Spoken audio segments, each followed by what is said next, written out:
The hate you gave little infants, UCK, everybody. Meaning, what you feed us as seeds grows and blows up in your face. That's thug life. What's good, guys? It's Ida. Welcome back to another video. If you're new here, please subscribe. I post every Tuesday and Saturday, and make sure you turn on the notification bell so you can be notified every time I post. A few months ago, I saw a film trailer for the film Thug, and I instantly knew that when it came out, I'll be doing a film review on it. Because of this, I decided to buy the book to make sure that I read it before I actually watched the film, because you guys know that most times, 9 times out of 10, the book is way better than the film adaptation. But guys, let me tell you, this film lived up to the book. I did not expect to finish this in a matter of days. Like, I was literally hooked on it. It's one of those ones where you're reading it and you don't realize how much time has gone by and how far you've actually got in the book. Everyone should read it. When I was reading the book, I fell in absolute love with Star's parents, Maverick and Lisa. I've never seen a black couple represented that way in my life. Not only that, but the fact that the film follows the story of what happened after a police murder. You don't usually see things like that. We don't tend to see how the family react afterwards and how the community reacts and what happens to the witness afterward. We kind of just hear what happens, see the storylines of the protests, and it all just kind of dies down. But in this book and in the film, you get to really see how people feel. So I could not wait to see how it will play out in the big screen. And guys, I literally last Saturday, I booked a ticket to go watch it. Like, I saw that they were having a screening before the actual big release of the film. So I was like, oh, let me go buy a ticket and go watch it by myself. So I did that. Bought the ticket, headed to Cineworld in Leicester Square, was walking there, and I saw this big line. I was like, what is this blocking my way? So I walked the back routes, following my Google Maps to the Cineworld, and realised, wait a second, this big line is actually for the film. So then I joined the line, and then there was security there talking. They'll talk about how it's running late and how the actors were late, and I was like, actors, what?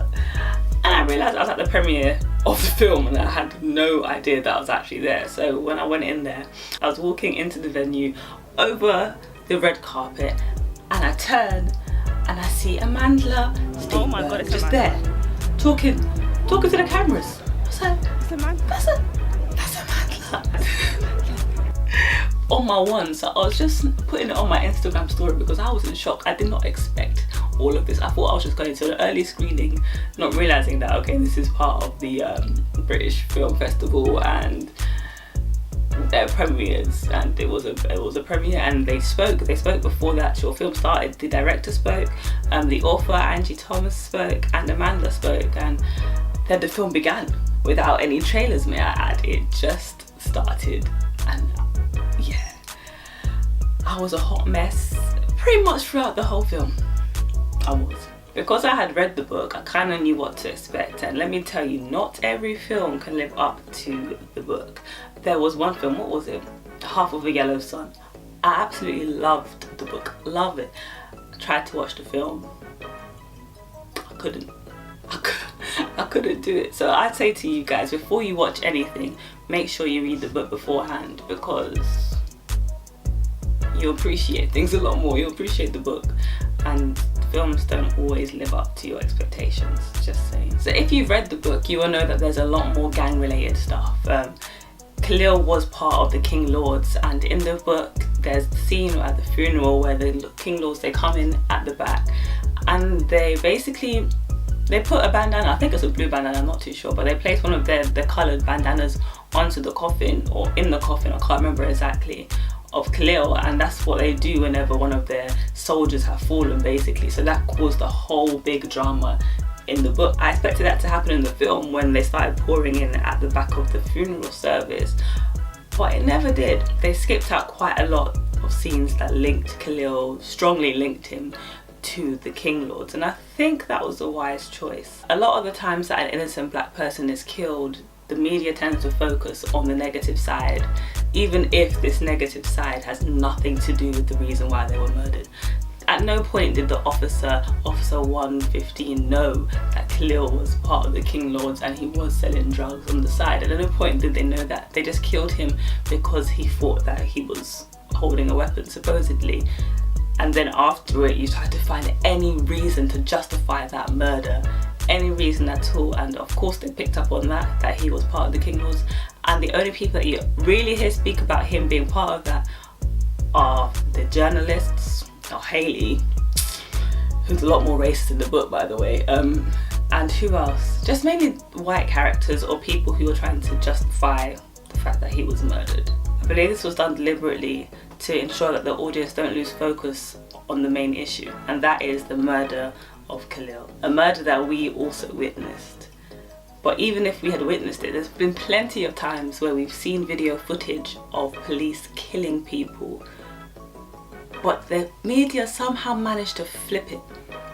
They get into your heads, they say all these things, oh he did this in the past, oh he was related to that, or this, that, to kind of flip the narrative. But the film stayed on course and made sure that we felt the same way we felt at the beginning. When we see him killed, we felt that the whole way through, and I felt that the whole way through the film. In my opinion, the film allowed no room for excuses, no room for, oh he was doing this, that, so he deserved this. No, it was, he was innocent, he was brushing his hair, and you really feel for him. That scene, that whole car scene, when they're talking about their Harry Potter when they were younger, they have that kiss and you're like, oh man. And then he says, it's okay, we have time. We've known each other for our whole lives, but we still got time. Still got time to be together. And then that happens and it just crushes you, man. Oh, for God's sake, that film. I've seen the film twice now. I just came from taking my 16-year-old brother to go watch it, and when I watched it by myself, it was the opening scene where Maverick is talking to his family about what to do if the police pulls you over, and about the 10-point program. And I saw that and I was like, I gotta take my brother. My brother has to see this, my boyfriend has to see this. Every male that I know needs to see this, because even though there may be male figures in our lives, there's certain aspects that I think everyone needs. And just watching Maverick, I was like, yeah, I need the male figures I need every male in my life to watch this. Not necessarily to be like him, but to just see a different side of masculinity, I guess. I feel like everything Maverick did was intentional. From the way that he named his kids, to the fact that he made them learn the Black Panthers 10-point program at such a young age, to the way that he treats their mother in front of them. He's my favourite representation of a fictional black male in film, TV, or in a book.